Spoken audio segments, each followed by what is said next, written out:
നമ്മൾ പല കാര്യങ്ങൾക്കും ആശ്രയിക്കുന്ന ഒരു വാഹനമാണ് ഓട്ടോറിക്ഷ, സാധാരണക്കാരന്റെ വണ്ടി. എന്നാൽ ഓട്ടോ ചാർജിന്റെ പേരിൽ ഡ്രൈവർമാരോട് ഇതുപോലെ തർക്കിക്കുന്നതും സ്ഥിരം സംഭവിക്കുന്ന ഒരു കാഴ്ചയാണ്. ഓട്ടോ ചാർജിനെ പറ്റിയുള്ള ചെറിയ ചില കാര്യങ്ങൾ അറിഞ്ഞിരുന്നാൽ ഈ തർക്കങ്ങൾ ഒഴിവാക്കാൻ വേണ്ടി സാധിക്കും.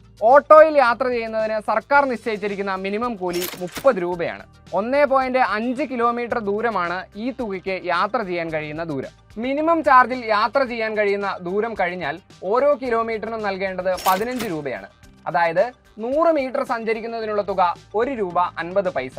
ഇനി നമ്മൾ യാത്ര തുടങ്ങിയ സ്ഥലത്ത് തന്നെയാണ് യാത്ര അവസാനിക്കുന്നതെങ്കിൽ മീറ്ററിൽ കാണുന്ന തുകയാണ് നമ്മൾ ഓട്ടോ ചാർജായി നൽകേണ്ടത്. ഇനി നമ്മൾ പലപ്പോഴും നടത്തുക വൺ സൈഡ് യാത്രയായിരിക്കും. ഈ യാത്രകൾക്ക് നമ്മൾ മീറ്റർ ചാർജ് മാത്രമല്ല നൽകേണ്ടത്. മിനിമം ചാർജായ 30 രൂപ കുറച്ചുള്ള മീറ്റർ തുകയുടെ 50% നമ്മൾ അധികമായി നൽകേണ്ടി വരും.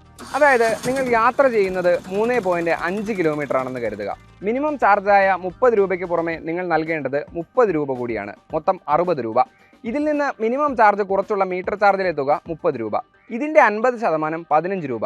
അപ്പം മൊത്തം വൺ സൈഡ് യാത്രയ്ക്ക് നിങ്ങൾ നൽകേണ്ട തുക 75 രൂപ. ഇനി എല്ലാ സ്ഥലങ്ങളിലും ഈ അധിക തുക നൽകേണ്ട ആവശ്യമില്ല. തിരുവനന്തപുരം, കോഴിക്കോട്, കൊച്ചി എന്നീ നഗരങ്ങളിലും കോട്ടയം, കണ്ണൂർ, പാലക്കാട് എന്നീ ടൗണുകളിലും വൺ സൈഡ് യാത്രയ്ക്ക് നൽകുന്ന അധിക തുക നൽകേണ്ട ആവശ്യമില്ല. മീറ്റർ ചാർജ് മാത്രം നൽകിയാൽ മതി. രാത്രി യാത്രയ്ക്ക് കേരളത്തിൽ എവിടെയും മീറ്റർ ചാർജിന്റെ 50% തുക അധികമായി നൽകേണ്ടി വരും. എന്നാൽ ഇതിന് സമയക്രമീകരണമുണ്ട്. രാത്രി 10 മണി മുതൽ രാവിലെ 5 മണി വരെ മാത്രമേ ഈ 50% അധിക തുക ഈടാക്കാൻ വേണ്ടി സാധിക്കുകയുള്ളൂ. ഇനി വെയിറ്റിംഗ് ചാർജായി നൽകേണ്ടത് 15 മിനിറ്റിന് 10 രൂപ എന്ന നിരക്കിലാണ്. എന്നാൽ ഒരു ദിവസത്തേക്ക് പരമാവധി വെയിറ്റിംഗ് ചാർജായി ഈടാക്കാൻ കഴിയുന്ന തുക 250 രൂപയാണ്. ഇത്തരത്തിലുള്ള ചെറിയ ചില കാര്യങ്ങൾ ഓർമ്മയിൽ വെച്ചോളൂ. വലിയ ചില തർക്കങ്ങൾ നമുക്ക് ഒഴിവാക്കാൻ വേണ്ടി സാധിക്കും.